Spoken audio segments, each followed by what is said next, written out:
This was last night in Queens. The crowd chanting slogans like "Freeze the Rent," as well as DSA, which stands for Democratic Socialists of America. Take a listen.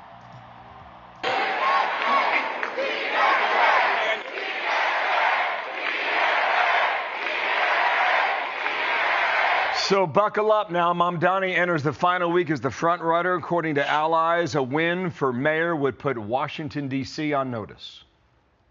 The election of Zohran is as important as our cause today. Childcare, buses, rent, and our rights.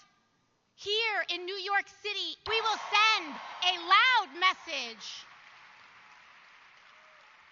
to President Donald Trump that his authoritarianism is no good here. New York must have a mayor who represents the working families of this city, not the billionaire class. Let our words ring out so loud tonight that Andrew Cuomo can hear them in his $8,000 a month apartment. Let them ring so loud that his puppet master in the White House hears us. New York is not for sale. So Alexis McAdams, is there a... Okay, so my question is, right? How would he pay for all these things? All these things that he want to do for New York City? How would he pay for all these things? And guys, whoever's watching my channel, whoever, conservative, liberal, whoever, independent, I don't care. And just write your comments down below. I just want to know who would pay for all these things, the things that he want to do for New York City. I just want to know, right? So I think it's sad that New York City is going towards this socialist, but I just think that that I don't know, man. New York City just may need a reset, right? So, and it's just sad. It's sad to see these things is happening, right? For New York City. New York City is a great city, it's a great state, right? And to see these things happening is just insane. And he's the person that says that he want to defund the police, right? But like I said, it's sad to see these things happening for New York City. And Cuomo, I just think that Cuomo, he may have a better chance winning against Mamdani, but by me looking at this right now, they going for Mamdani. So I think Mamdani is going to be the next mayor for New York City. So yeah, it's crazy. Guys, let me get this out the way. Guys, I want y'all guys to subscribe to my channel, put a like to my channel, and I want y'all guys to watch the whole video, and also I want y'all guys to follow my journey, and follow my journey to be I want to be a journalist as a journalist, right? So yeah. Last night, she's back again live this morning. New York's Museum of Natural History. Early voting is underway. And here we go in the Upper West Side. Alexis, what did you hear last night? Good morning to you. Good morning, Bill and Dana. That's right. Well, the crowd when we were in there out in Queens went wild. They were screaming, chanting, and very excited when Alexandria Ocasio-Cortez and Senator Bernie Sanders came out on that stage. Why? Because they say they believe Zohran Mamdani has now joined those two as the stars of the Democratic Party. How do you describe the movement? I think it's electric. I think I haven't seen this many people mobilize for a candidate in so long and so passionately, and I think that I'm really excited to be a part of that. Do you think Zohran Mamdani could be the future of the Democratic Party? I hope that he's the future of the Democratic Party. Well, there you go. You heard it there first. The trio greeting thousands at a nearly packed Queens Stadium, which holds around 13,000 people, and the topic was affordability. They say everything from coffee to your rent is too expensive in the Big Apple. Voters say they want free childcare, free buses, and who do they want to pay for it? The rich. Do you think he should tax the rich to pay for the plan?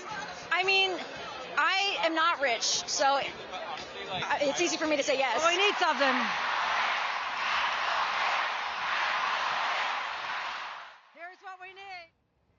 Ooh, so those were chants of tax the rich to Governor Kathy Hochul there. She was heckled up on that. Look, if you want to tax the rich, right? You think the rich people that live in New York City is gonna stay in New York City? So I don't know. It's like, how can you? And I think rich people, the rich people in New York City are paying the majority of the taxes anyway. And God, you could correct me if I'm wrong. Even I don't know. It's kind of weird. I don't know.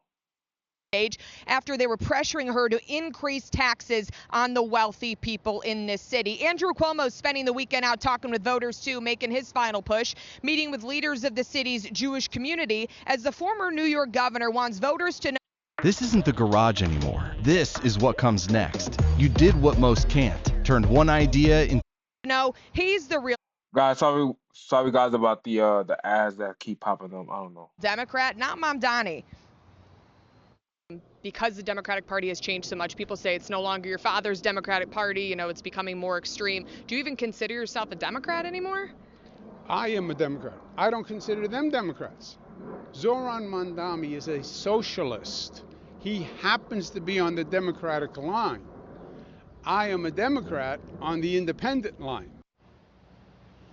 All right, more than 160,000 New Yorkers have voted early, including Republican candidate Curtis Sliwa, who just lost one of his biggest donors, who is now backing Cuomo for mayor. Back out here live, you can see that early voting sign behind me on the city's Upper West Side. As Andrew Cuomo told me, Bill, that a vote for Sliwa at this point is just a vote for Mamdani. But a lot of energy last night, and something we'll keep an eye on, too, as we look toward the national election in 2020. No doubt about that. Thanks, Alexis. Nice to see you this morning leading our coverage today. Thank you. Dana?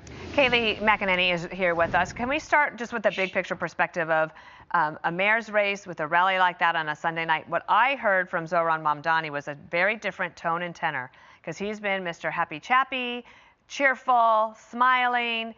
And then you look back to his previous videos, like when he was at Columbia, and you're like, is that the guy or is that the guy? And then I realized, oh, he's the one he was in at the rally. That's the kind of leader he would be, in my opinion. Without question, he's emboldened. Yeah. If you think about the way the Democratic caucus talks and the way they take some extreme positions and avoid kind of that middle lane that we've seen Senator Fetterman occupy, they're beholden to this movement.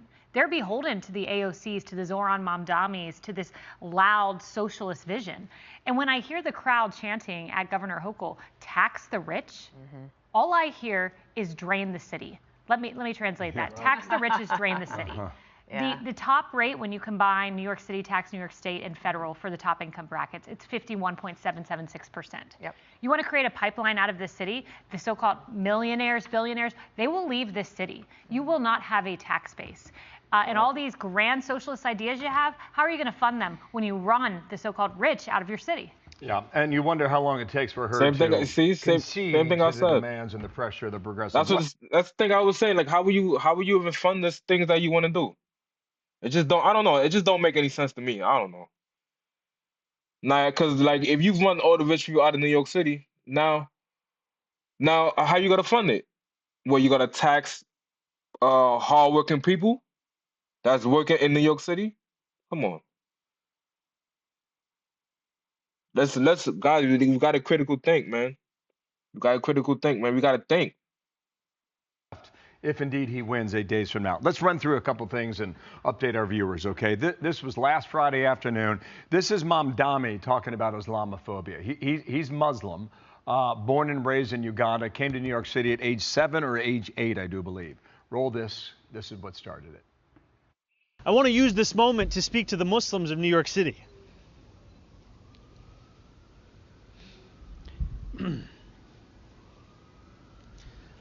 I want to speak to the memory of my aunt.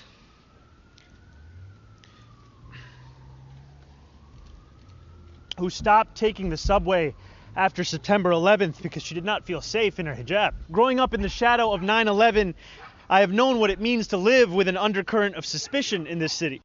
Through a ton of reaction here. Here's the Vice President, J.D. Vance. According to Zoran, the real victim of 9/11 was his auntie who got some, allegedly, parenthetically, bad looks. New York Post wrote about it. Everybody wrote about it. According to Zoran Mamdani's new low, pretending he's a victim of 9/11, it writes, cross your fingers, this obscene bit of sanctimonious play acting wakes up voters he's managed to deceive until now. This guy's a whore hiding behind good looks and a grin. In addition, he went to camera and filed a 7-minute monologue about Islamophobia in New York City. And I don't know about you guys, but we live here. I didn't even know that this was even on the table until now. New York has 8.8 million residents, 1 million of whom are Muslim. And this is his closing argument, Kaylee. So the question is, how effective is it? It's not effective. It's a way of deflecting from his anti-Semitic remarks. The true victims of 9/11 were not Zoran Mamdani's aunt getting a few looks on the subway, she claims. They are the 3 11-year-olds who were killed on a flight on their way to a National Geographic Society meeting and instead hit the Pentagon and died that day. The real victims are Dana Falkenberg, the 3-year-old who died on that plane that hit the Pentagon. Those are the real victims. Yep. And anyone who can't acknowledge that and cannot speak to 9/11 appropriately, as I don't feel he did in that moment, you don't belong as mayor of New York City. You don't belong in elected office. And the New York Post went on. They make a great point. They said no wave of anti-Muslim hate crimes following 9/11, not in New York nor anywhere else, are documented in this huge fashion that he's claiming. Ordinary Muslims are not responsible for 9/11, of course, let's be clear on that. But the idea that there was this wave of Islamophobia, they note that he says he was warned by his teacher you could be a victim of bullying. He doesn't document actual examples of that. He talks about the looks from his aunt. Where are these concrete examples he has? Instead, he totally eschews a horrible period in American history and does not acknowledge it in its appropriate historical context, and that is disqualifying. Early voting is underway, and that's all in New Jersey as well. Any anecdotes from that yet? Do you, for either of you? I don't know. In New Jersey, you said? Or here in New York, the early voting is available at this moment. Yeah. So I had spoken with someone who is in one of these New York apartments, and they said this about just the ground game: that Zoran Mamdani's team has come 4 times to her door. Not one door knocker from Cuomo. Not one door knocker. Not surprised. My sense here is, you go back to 1993 when everything changed in the city and Giuliani won as a Republican. And the city had 7-1 Democrat to Republican. You know what the turnout was in 1993? 57% of registered voters voted. And ever since then, the line is straight down. 4 years ago, we had 22% turnout. That's paltry. It's almost like voters feel it's a foregone conclusion. I will tell you right now, the turnout's going to be tremendous, and we'll see whether or not the Board of Elections is up to it. But it's going to be a big turnout. Yep, and the Mamdani folks, they're energized. Clearly, we saw that. Yes, yeah. Kaylee, thanks. We'll see you at noon today, okay? Thank you. See you at noon. Hey, everyone. Yeah, man, guys. Let me know what you think about this video, and also let me know what you think. Do Cuomo have a better chance of winning the election as mayor against Mamdani, or do you just think that Mamdani is going to be elected as mayor? And also, do you think that Streeler also have a maybe a better advantage over Cuomo to win against Mamdani? And just put your comments down below. And I want you guys to subscribe to my channel and put a like to my channel. And also I thank you guys for watching the whole video. And peace.